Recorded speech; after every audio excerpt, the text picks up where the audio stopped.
Let me pose one of those, if a tree falls in a forest and there's nobody around to hear it, does it make a sound kind of questions, a real conundrum. Can God be vulnerable? Well, on the one hand, of course not. I mean, by nature, God is all-powerful, immortal, transcendent. So one of the most obvious things we can know about God is that he's completely immune to any kind of weakness or pain or rejection. But if that's the case, then it means that he can't be affected by anything that happens to us, which means that he is completely indifferent to us, which means that he can't be a God of infinite goodness and love.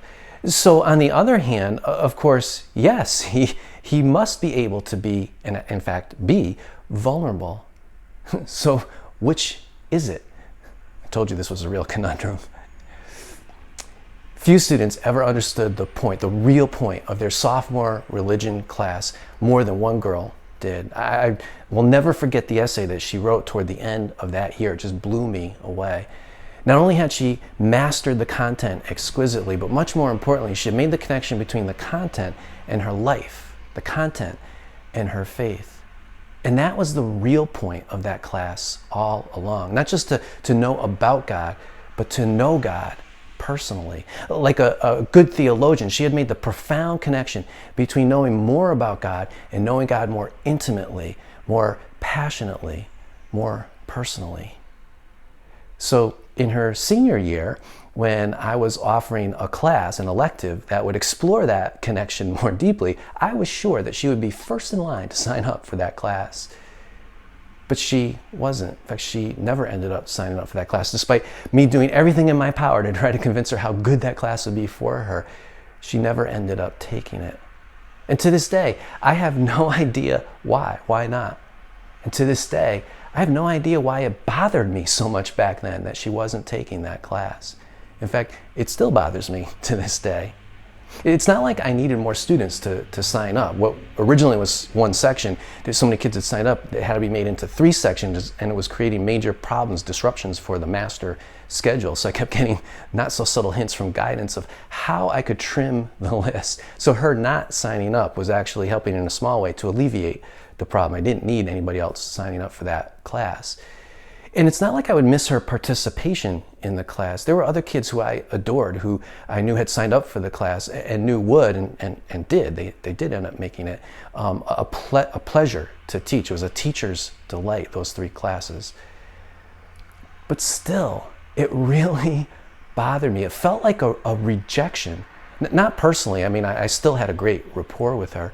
And not professionally. I mean, every teacher wants to have an impact on their students, but I couldn't imagine how the impact her sophomore class on her could be topped by this class. And as a teacher, I felt completely fulfilled. I mean, I still got paid. I was still having all these wonderful, amazing experiences with other students. So ordinarily, I would barely notice that she wasn't taking that class.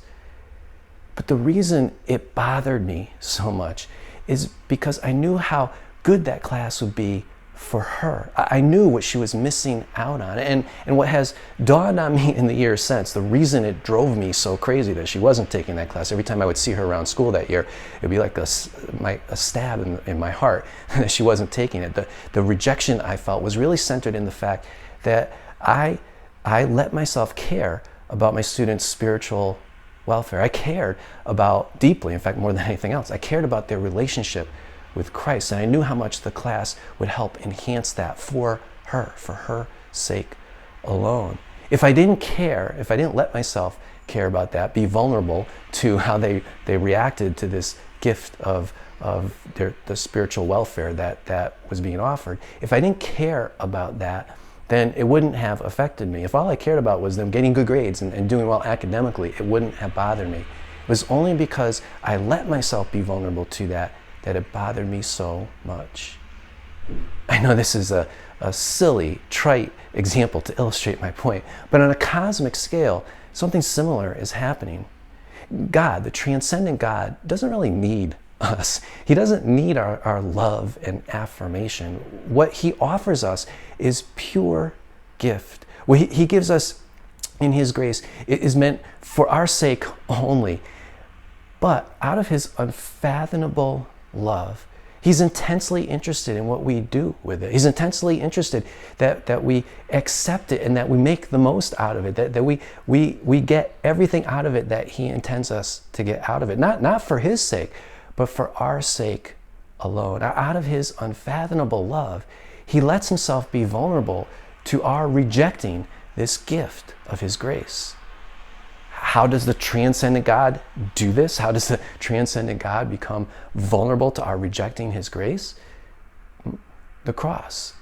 As the eternal God, whose being, whose nature is infinite, in that moment, while he's hanging there on that cross, that moment of complete and utter vulnerability, he's able to feel, to be vulnerable to feel, to absorb the effect of every sin that's ever committed. On that cross, his infinite being shines through. And on that cross, his vulnerability shines through too. So, what do you make of God being vulnerable? What do you think of it? Does it give you great comfort? Or does it scare you? Does it scare the heck out of you to think of God as becoming vulnerable for us on the cross? I'd love to hear what you think. You can go to the Contact EJ page of the Raising Jesus website and leave your comments there. I look forward to hearing from you.